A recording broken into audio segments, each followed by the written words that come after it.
Hello my dear students, welcome to Rajasthan academy.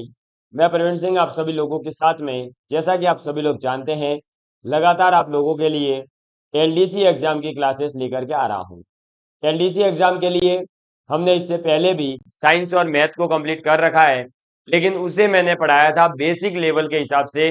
लेकिन जैसा कि आपका 2018 में पेपर आया था, 2018 से पहले के पेपर अगर आपको सॉल्व करने हैं तो आप वो बेसिक सीरीज जो हमारे ऑलरेडी अवेलेबल है प्लेलिस्ट, वो देख करके भी निपटा दोगे काम।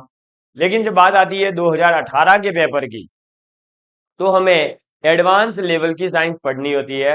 तो मैं आप लोगों को एडवांस लेवल की साइंस पढ़ा रहा हूं अभी। और इस सीरीज को जो भी विद्यार्थी कंप्लीट कर लेगा, उसके लिए एलडीसी एग्जाम ही नहीं, बल्कि इसके बाद में जो भी आप एग्जाम दोगे, एलडीसी के अलावा भी अगर कोई एग्जाम दे रहा है, तो उस विद्यार्थी के लिए भी ये जनरल साइंस की क्लासेस पूर्णतः काम की है, यानी पूरी तरह से काम आने वाली है।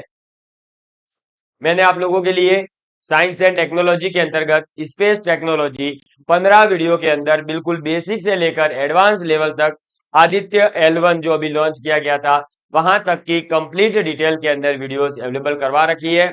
तो जो भी विद्यार्थी एलडीसी की प्रिपरेशन कर रहा है, या आरएएस प्री या फिर आगे कोई भी एग्जाम देगा, तो वो 15 वीडियोस को देखने के बाद आपको कहीं पर भी साइंस एंड टेक्नोलॉजी के अंतरिक्ष प्रौद्योगिकी टॉपिक को पढ़ने की जरूरत नहीं पड़ेगी। अब जो ये एडवांस सीरीज चल रही है, इस एडवांस सीरीज के अंतर्गत हमने हमारे एलडीसी के सिलेबस के यूनिट 1 के अंदर जो भौतिक और रासायनिक परिवर्तन दे रखे हैं, उसे अपन ने पढ़ लिया था। उसके बाद में अपन ने पढ़ा था अपने ऑक्सीकरण और अपचयन अभिक्रियाओं को, जिसके अंदर मैंने आपको कंप्लीट तरीके से पीवाईक्यूज भी साथ के साथ करवाए हैं। फिर हम पढ़ रहे थे हमारा तीसरा जो टॉपिक दे रखा है, उत्प्रेरक या कैटेलिस्ट, जो कि लास्ट है इस यूनिट का टॉपिक। और उत्प्रेरक या कैटेलिस्ट के अंतर्गत कल हमने वीडियो के अंदर बात करी थी कि हमारा कैटेलिस्ट होता क्या है, और ये कैटेलिस्ट अवस्था के आधार पर कितने भागों में बांटे गए हैं। तो कैटेलिस्ट बेसिकली क्या होता है? जो रासायनिक अभिक्रिया के वेग को परिवर्तित करता है, वेग को बढ़ा देता है और उससे अभिक्रिया जल्दी पूरी हो जाती है। ठीक है। और ये उत्प्रेरक ऐसे पदार्थ होते हैं जो रासायनिक अभिक्रियाओं के वेग को तो बढ़ाते हैं, लेकिन ये खुद कभी रासायनिक अभिक्रिया के अंदर भाग नहीं लेते हैं, और इस प्रक्रिया को हम उत्प्रेरण कहते हैं। एग्जाम्पल के लिए मैंने बताया था कि KClO3 है, उसमें MnO2 मिलेगा, तो वो KCl और ऑक्सीजन के अंदर अलग अलग टूट जाता है। इसके बाद में अवस्था के आधार पर जो उत्प्रेरक थे, वो दो प्रकार के थे। कितने प्रकार के थे? दो प्रकार के। कौन कौन से थे? एक था समांगी उत्प्रेरक और एक था विषमांगी उत्प्रेरक। समांगी उत्प्रेरक यानी होमोजीनियस कैटेलिस्ट, और विषमांगी उत्प्रेरक यानी heterogeneous catalyst. English Hindi medium दोनों के अंदर मैंने आपको पढ़ाया है, मतलब हर टर्मिनोलॉजी जो है इंग्लिश और हिंदी दोनों में कवर करी है। तो अगर कोई इंग्लिश मीडियम का विद्यार्थी है, तो वो भी साथ के साथ इंग्लिश मीडियम में लिख सकता है। और ये क्लास पूरी तरह से आपके नोट्स बनाने के पैटर्न पर चल रही है, तो आप आसानी से नोट्स भी बना सकते हैं, कहीं पर भी आपको कोई प्रॉब्लम नहीं आएगी। अब हमने कल समांगी उत्प्रेरक को पढ़ लिया था, यानी होमोजीनियस कैटेलिस्ट को पढ़ लिया था। इसके दो एग्जाम्पल्स मैंने बताए थे। कौन कौन से? तो एक तो था एग्जाम्पल मेथिल एसिडेट, जब आपका वाटर के साथ में रिएक्शन करेगा HCl, यानी कि हाइड्रोजन क्लोराइड या हाइड्रोक्लोराइड जो एसिड है उसके प्रेजेंस में, तो एसिटिक अम्ल बनता है और मेथिल अल्कोहल बनता है। HCl जो है वो उत्प्रेरक है। एसिटिक अम्ल और मेथिल अल्कोहल जो है ये दोनों उत्पाद है, और दोनों के दोनों एक्वस में थे। आपका उत्प्रेरक भी एक्वस में था। और जो अभिकारक थे मेथिल एसिडेट और आपका जल, ये भी लिक्विड फॉर्म में थे। तो यहां पर हमने देखा था अभिकारक, उत्प्रेरक और उत्पाद तीनों के तीनों जो है आपके किस में दे रखे थे? तो तीनों के तीनों आपको दे रखे थे लिक्विड फॉर्म में। और ये एग्जाम्पल था समांगी उत्प्रेरक का, होमोजीनियस कैटेलिस्ट का। इसके बाद में एक और एग्जाम्पल मैंने आपके सामने रखा था, सल्फर डाइऑक्साइड ऑक्सीजन के साथ रिएक्शन करता है निकल के प्रेजेंस में और सल्फर ट्राइऑक्साइड बना देता है। और यहाँ पर सल्फर डाइऑक्साइड भी गैस है, ऑक्सीजन भी गैस है, NO भी गैस है, यानी जो उत्प्रेरक है नाइट्रस ऑक्साइड, और आपका सल्फर ट्राइऑक्साइड उत्पाद, ये भी गैस है। तो ये थे उदाहरण किसके, समांगी उत्प्रेरक के। अब हम बात करेंगे आज आगे हमारे दूसरे प्रकार विषमांगी उत्प्रेरक की, हेट्रोजीनियस कैटेलिस्ट की। तो आप अपनी कॉपी के अंदर नोट्स बनाना स्टार्ट करिएगा और लिखिएगा सबसे पहले विषमांगी उत्प्रेरक।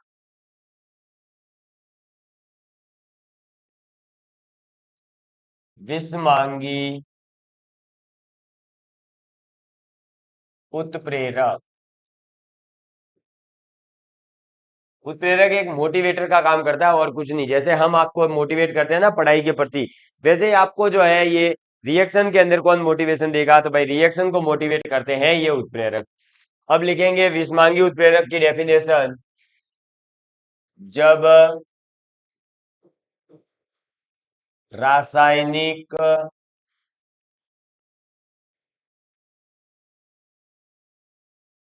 अभिक्रिया, जब रासायनिक अभिक्रियाओं, जब रासायनिक अभिक्रियाओं में अभिकारक यानी रिएक्टेंट जिनके बीच में अभिक्रिया हो रही है, अभिकारक एवं उत्प्रेरक, उत्प्रेरक की भौतिक, ये मैं सही कर रहा हूं, उत्प्रेरक की भौतिक अवस्था यानी लिक्विड, गैस या फिर सॉलिड, ठोस, द्रव या गैस में से जो अवस्था होती है ना, उन्हीं को भौतिक अवस्था कहते हैं। तो भौतिक अवस्था भिन्न भिन्न यानी अलग अलग होती है तो, होती है तो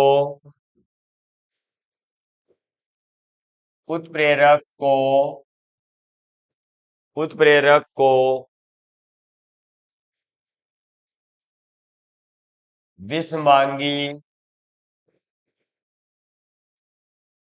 उत्प्रेरक यानी हेट्रोजीनियस कैटलिस्ट कहते हैं, विषमांगी उत्प्रेरक कहते हैं। तथा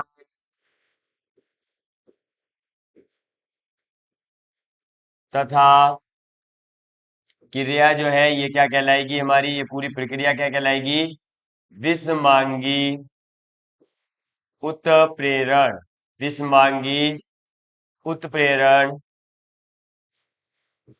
कहलाती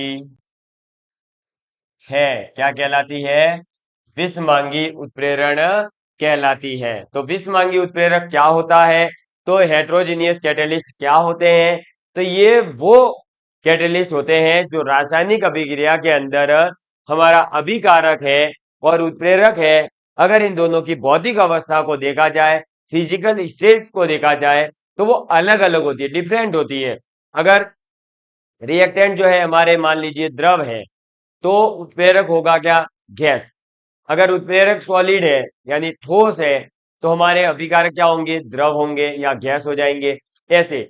तो जब अलग अलग होते हैं, इस पर बेस्ड क्वेश्चन 2018 में आ चुका है, तो अभिकारक और उत्प्रेरक की जब भौतिक अवस्था भिन्न भिन्न होती है, तो उसे हम उत्प्रेरक को क्या कहते हैं, विषमांगी उत्प्रेरक कहते हैं। और इस पूरी प्रक्रिया को हम कहते हैं विषमांगी उत्प्रेरण। क्लियर है, चलो अब आप इसके एग्जाम्पल लिखेंगे और एग्जाम्पल फर्स्ट आपके सामने है। एग्जाम्पल लिखेंगे नाइट्रोजन जो कि एक गैस है और इसके साथ में हाइड्रोजन वो भी एक गैस है। तो नाइट्रोजन और हाइड्रोजन जब मिलते हैं तो आपके क्या बना देते हैं, तो ये बना देते हैं अमोनिया NH3। और ये भी एक क्या है, गैस है। लेकिन इसके अंदर जो हमारा उत्प्रेरक होता है, वो उत्प्रेरक क्या होगा, Fe होता है। Fe मतलब आपको पता ही है, आयरन। आयरन है ना आपका, Fe मतलब आयरन, लोहा। तो जब आपका नाइट्रोजन और हाइड्रोजन अभिक्रिया करते हैं किसके उपस्थिति में, तो आयरन या लोहे के उत्प्रेरक, लोहा जो उत्प्रेरक है इसकी उपस्थिति में, तो NH3 यानी अमोनिया बनता है। तो यहां पर अगर हम देखें तो आप देखिएगा nitrogen gas, hydrogen gas, ammonia gas, लेकिन बना क्या, सॉरी, उत्प्रेरक कैसा है, सॉलिड है। लोहा कभी गैस फॉर्म में होगा क्या, लोहा तो हमेशा क्या होता है, तो लोहा तो हमेशा ही आपके किस फॉर्म में होगा, सॉलिड फॉर्म में होगा। समझ में आ गई बात। तो ये एक विषमांगी उत्प्रेरक का उदाहरण है। इसके बाद में अगर आप दूसरा उदाहरण लिखना चाहें तो लिख सकते हैं वनस्पति तेल। यह हालांकि मैं कल लिखवा चुका हूं। वनस्पति तेल लिक्विड होता है, हाइड्रोजन गैस के साथ अभिक्रिया करता है किसके प्रेजेंस में, तो निकल, और निकल एक सॉलिड होता है यानी ठोस होता है, और आपका बन जाता है क्या, वनस्पति घी। और वनस्पति घी जो है वो भी आपका सॉलिड यानी कि ठोस का उदाहरण है। ठीक है, तो ये है हमारा विषमांगी उत्प्रेरक यानी हेट्रोजीनियस कैटेलिस्ट। आप इसे नोट डाउन कर सकते हैं आसानी से। और ये जो उदाहरण बताए हैं आपके सामने, इनको याद जरूर रखें, क्योंकि इन उदाहरणों के माध्यम से ही आपको ये चीजें समझ आएगी कि एग्जाम में हमें क्या देखना है। तो एग्जाम में अगर विषमांगी और सममांगी उत्प्रेरक की बात की जा रही हो तो आप हमेशा ये देखेंगे कि जो हमारा अभिकारक है, जो हमारे उत्पाद है, जो हमारा उत्प्रेरक है, उन तीनों की अवस्था कौन कौन सी है। अगर तीनों की अवस्थाएं सेम है तो आपका समांगी, और अगर तीनों में से किसी की भी अलग हो सकती है, चाहे उत्पाद की अलग हो, चाहे आपके उत्प्रेरक की अलग हो, चाहे आपके अभिकारकों की अलग हो, तो वो फिर उदाहरण हो जाएंगे किसके, विषमांगी उत्प्रेरक के। ठीक है, मैं आपको क्वेश्चन भी दिखाऊंगा 2018 में क्या पूछा गया था, आप इसे नोट डाउन कर लीजिए एक बार। तो ये जो उत्प्रेरकों के प्रकार थे, ये उत्प्रेरक के प्रकार थे बेसिकली इनकी अवस्था के आधार पर, यानी इनकी कौन कौन सी स्टेज है उसके आधार पर। तो उत्प्रेरक समझ लिया, उत्प्रेरक की अवस्थाओं के आधार पर दो प्रकार, समांगी और विषमांगी उत्प्रेरक समझ लिया। अब हम इन उत्प्रेरकों को, इनकी जो क्रिया होगी, यानी ये उत्प्रेरक जब किसी अभिक्रिया में भाग लेते हैं तो ये क्या करते हैं, क्या अभिक्रिया के वेग को बढ़ाते हैं, क्या ये अभिक्रिया के वेग को कम करते हैं, क्या ये अभिक्रिया के वेग को स्थिर रखते हैं, उसके आधार पर। क्योंकि उत्प्रेरक या मोटिवेटर हमेशा सभी के लिए मोटिवेशन का काम करे ये जरूरी नहीं है। किसी को अगर मैं कह दूं कि तू पढ़ाई कर, तू पढ़ाई कर अदरवाइज फेल हो जाएगा, तो आप एक डर से पढ़ेंगे। लेकिन वहीं पर अगर कोई ऐसा विद्यार्थी हुआ तो वो इसे गलत ले सकता है, वो ये सोचेगा कि प्रवीण सर ने मुझे बोला है कि तू तो फेल होगा, तो वो मेरे को नेगेटिव लेगा। उसके लिए वो मैं मोटिवेशन का काम नहीं करूंगा, उसके लिए मैं टेंशन का काम करूंगा। उसके दिमाग में एक टेंशन घुस जाएगी कि यार मैं फेल हो जाऊंगा, प्रवीण सर ने बोल दिया है। तो एक ही स्टेटमेंट किसी विद्यार्थी के लिए मोटिवेशन का काम करेगा, किसी के लिए वही चीज उसे डिप्रेशन में ले जा सकती है। तो इसी प्रकार से ये जो उत्प्रेरक है, ये उत्प्रेरक भी कौन सी क्रिया करेंगे उसके आधार पर हम इन्हें धनात्मक उत्प्रेरक, ऋणात्मक उत्प्रेरक और स्थिर रखने वाले को तो उत्प्रेरक ही कहेंगे। समझ में आई बात? तो आप इसे नोट डाउन करिए, फिर आगे बढ़ते हैं। ठीक, चलो अब बात करते हैं अपने। तो आप अब हेडिंग डालेंगे अपनी कॉपी के अंदर, क्रिया के आधार पर, क्रिया के आधार पर, क्रिया के आधार पर उत्प्रेरकों, उत्प्रेरकों यानी कैटेलिस्टों के प्रकार, किसकी बात करने वाले हैं, तो हम बात करने जा रहे हैं क्रिया के आधार पर उत्प्रेरकों के प्रकार, यानी types of catalyst on the basis of process. Clear, आप इसे लिख लीजिए।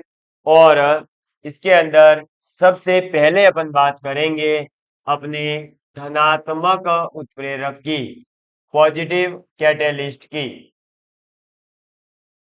धनात्मक उत्प्रेरक, पॉजिटिव कैटेलिस्ट, ठीक है।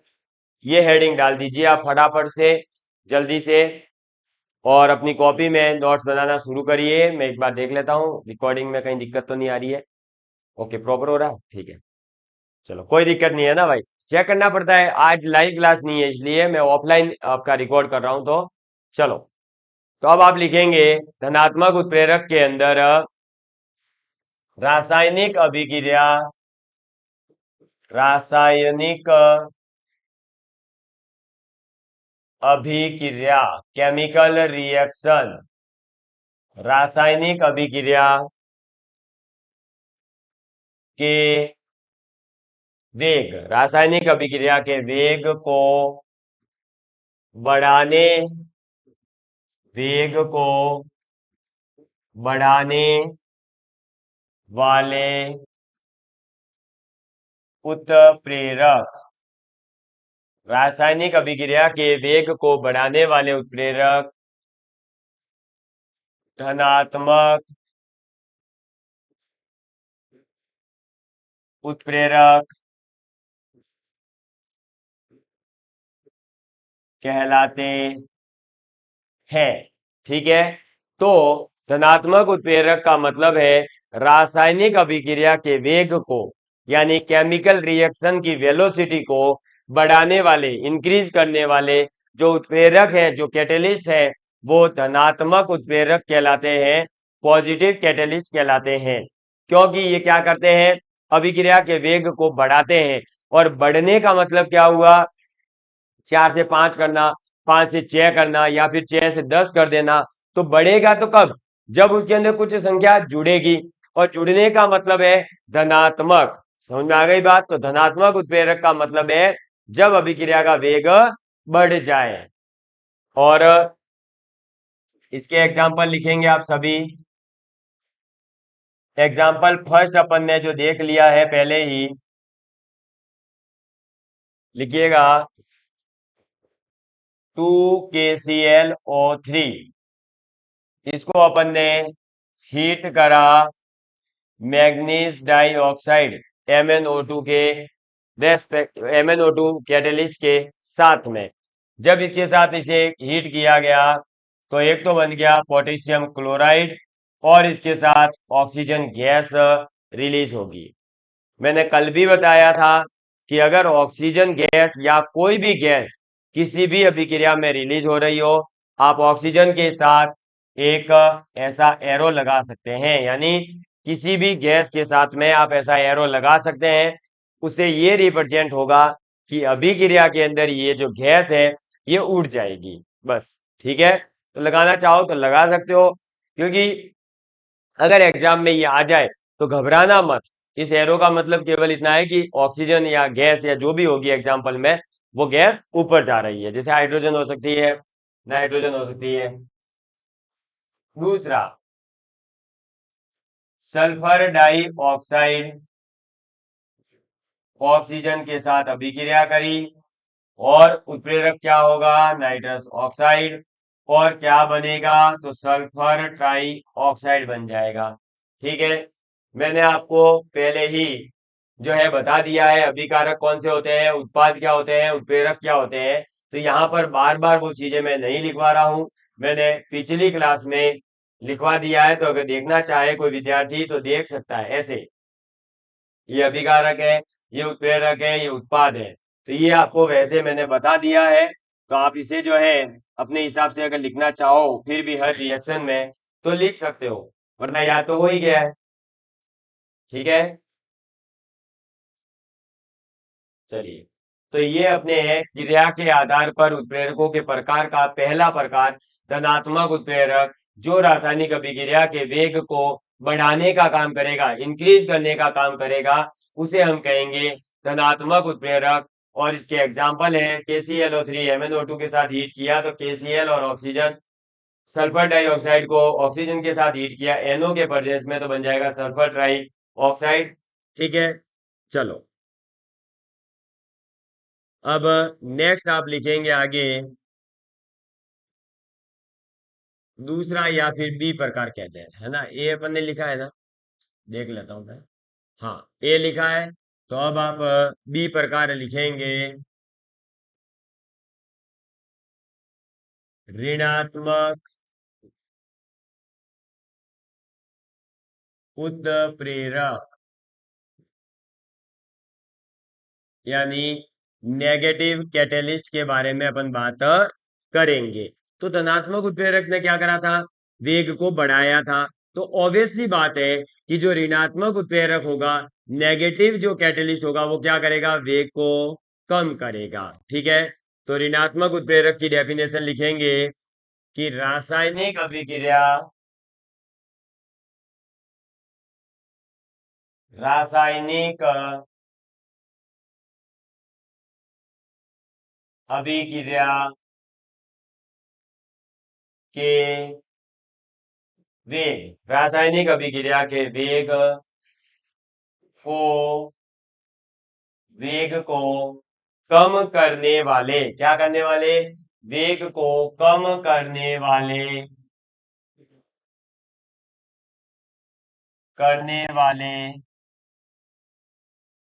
उत्प्रेरक, रासायनिक अभिक्रिया के वेग को कम करने वाले, हो सकता है ये कम करने वाले सही नहीं दिख रहा हो, मैं इधर लिख देता हूं।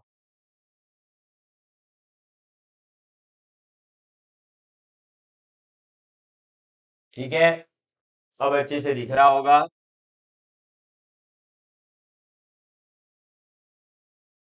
नोट्स क्या है, ये पीडीएफ आपको शेयर की जाएगी, इसलिए थोड़ा व्यवस्थित लिखना जरूरी है। ठीक है, तो ये हो गया अपना क्या, रासायनिक अभिक्रिया के वेग को कम करने वाले उत्प्रेरक ऋणात्मक, यानी नेगेटिव कैटेलिस्ट, ऋणात्मक उत्प्रेरक कहलाते हैं। क्या कहलाते हैं, ऋणात्मक उत्प्रेरक कहलाते हैं। तो नेगेटिव कैटेलिस्ट क्या होते हैं, वो होते हैं जो रासायनिक अभिक्रिया है, जो हमारी केमिकल रिएक्शन है, उसके वेग को, उसकी वेलोसिटी को क्या कर दे, स्पीड को क्या कर दे, कम कर दे। ठीक है, ये हमारे ब्रेकर की तरह होता है, गाड़ी का ब्रेक होता है ना, तो ब्रेक लगा दे, ब्रेकर आता है, जंप आता है, तो क्या करते हो, रोकते हो गाड़ी को। तो वैसे ही ये ऋणात्मक उत्प्रेरक क्या करेंगे, अभिक्रिया भागे जा रही थी, अभिक्रिया भागे जा रही थी, उस अभिक्रिया को रोक दिया, एकदम ब्रेक, तो गाड़ी क्या हो गई, रुक गई। उसे कहते हैं ऋणात्मक उत्प्रेरक। समझ में आ गई बात, डरना मत, मारने नहीं आ रहा, समझा रहा था केवल। ठीक, चलो अब इसके उदाहरण लिखेंगे एग्जाम्पल करके। तो एग्जाम्पल आप लिखेंगे, एग्जाम्पल फर्स्ट है पर ऑक्साइड H2O2, किसके प्रेजेंस में, कैटेलिस्ट याद रखिएगा ये काम आएंगे, तो ग्लिसरॉल के प्रेजेंस में। कौन है, ग्लिसरॉल। तो ग्लिसरॉल के प्रेजेंस में अगर हम क्या करवाते हैं रिएक्शन, तो 2H2O प्लस ऑक्सीजन बन जाता है। ठीक है, पर ऑक्साइड का ग्लिसरॉल के प्रेजेंस में अगर रिएक्शन करवाएंगे तो वाटर और H2O2 यानी ऑक्सीजन गैस बनेगी, जल और ऑक्सीजन। और आप थोड़ा सा इसके बारे में लिखना चाहें तो लिख सकते हैं। ये जो है हमारा क्या होता है, तो ये हमें पता है हाइड्रोजन पर ऑक्साइड होता है, पहले बता दिया है, पर बार बार लिखेंगे तो आपको याद हो जाएगा। तो हाइड्रोजन पर ऑक्साइड, ठीक है।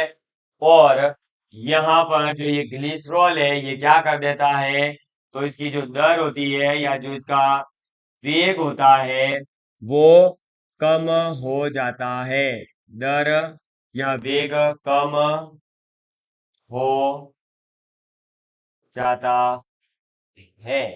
समझ में आ गई बात, क्लियर है। ठीक है, तो ग्लिसरॉल क्या करने वाला है, ये दर या वेग को कम करने वाला है। अब ऐसा नहीं है कि ग्लिसरॉल जो है हमेशा ही ऋणात्मक उत्प्रेरक होगा, ये किसी अभिक्रिया में धनात्मक उत्प्रेरक के रूप में भी काम कर सकता है। तो आपको ये रट्टा नहीं मारना है, बस हाँ, इस अभिक्रिया में ये ग्लिसरॉल जो है ऋणात्मक उत्प्रेरक की तरह कार्य कर रहा है। ठीक, और दूसरा एग्जाम्पल आप लिखिएगा, तो दूसरा एग्जाम्पल है मिथाइल क्लोराइड यानी CHCl3 जब ऑक्सीजन के साथ में अभिक्रिया करता है तो इथेनॉल जो है वो ऋणात्मक कैटेलिस्ट के रूप में काम करता है। इथेनॉल का मतलब है C2H5OH। ठीक है, इथेनॉल, इनके नाम लिखना भी मैं सिखाऊंगा ये इथेनॉल कैसे है। जब कार्बन दो होती है तो एथ नाम आता है और OH यानी एल्कोहल है तो लास्ट में ऑल लगता है, तो इथेनॉल बन गया।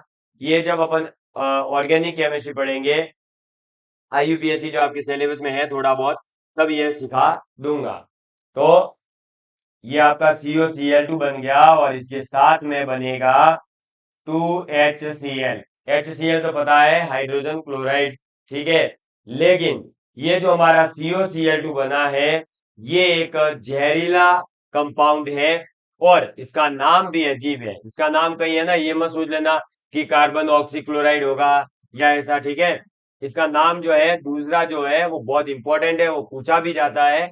और ये जो है अपना C2H5OH एथेनॉल, ये क्या करता है, अभिक्रिया के वेग को कम करता है। तो अभी मैं आपको इसके बारे में लिखवाऊंगा आगे, इसको नोट डाउन कर लीजिए आप आगे, फिर COCl2 की अपन बात करेंगे। लिख लिया? आप इधर ही जो है अलग पेन से, मैं यहाँ रेड पेन से लिख रहा हूं, ये जो COCl2 है ये हमारा कहलाता है फॉस्जिन। नाम ध्यान से सुनना और लिखना भी, क्या कहलाता है, फॉस्जिन। ठीक है, फॉस्जिन कहलाता है। और यहां पर भी क्या होता है, तो दर कम होती है। समझ में आ गई बात?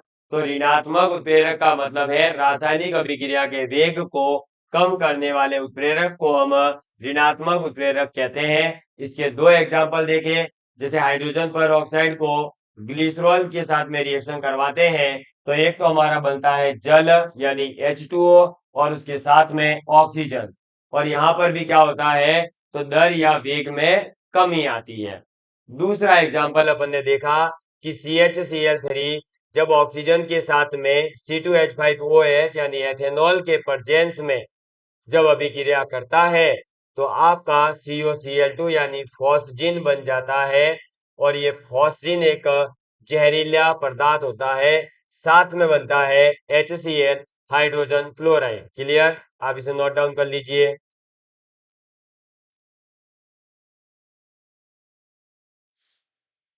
ठीक है, तो आपने इसे जो है नोट डाउन कर लिया होगा। तो आज हमने पढ़ा है क्या, तो हमारे जो उत्प्रेरक है उनकी क्रिया के आधार पर वो कैसी क्रिया करेंगे, वेग बढ़ाएंगे वेग घटाएंगे, उसके आधार पर हमने इन्हें कितने भागों में बांटा है, तो टोटल 3 भागों में बांटा है। लेकिन आज हमने केवल 2 भागों की बात करी है कि ऋणात्मक उत्प्रेरक और धनात्मक उत्प्रेरक, और हमने पढ़ा है विषमांगी उत्प्रेरक के बारे में। इससे आगे की बातें जो है इसे अगले लेक्चर के अंदर मैं कंप्लीट करूंगा और वो लास्ट लेक्चर होगा अपने उत्प्रेरक का, और पूरी की पूरी पहली यूनिट जो है इन 10 से 12 वीडियोस के माध्यम से अपनी पूरी हो जाएगी। ठीक है, तो आप सभी लोग प्लेलिस्ट को कंप्लीट फॉलो करें, एक एक वीडियो को देखें, नोट्स बनाएं, और नोट्स बना करके ऐसा नहीं कि नोट्स को भूल जाएं, नोट्स बना करके जब भी मेरी क्लास अटेंड करने आ रहे हो तो उस क्लास में आने से पहले पूरे के पूरे नोट्स को रिवाइज करके आएंगे तो आपको निश्चित रूप से ही सफलता भी मिलेगी और साइंस समझ में भी आएगी, चाहे तो आप आर्ट्स से हो चाहे कॉमर्स से हो। बस जिसने भी जो मैं चीजें बता रहा हूं उनको फॉलो कर लिया तो आप यकीन मान के चलिए 40 से 45 क्वेश्चन आपके साइंस के अंदर सही हो जाएंगे, कभी गलत नहीं होंगे। ये देखिएगा भले जब आपका रिजल्ट आएगा तब।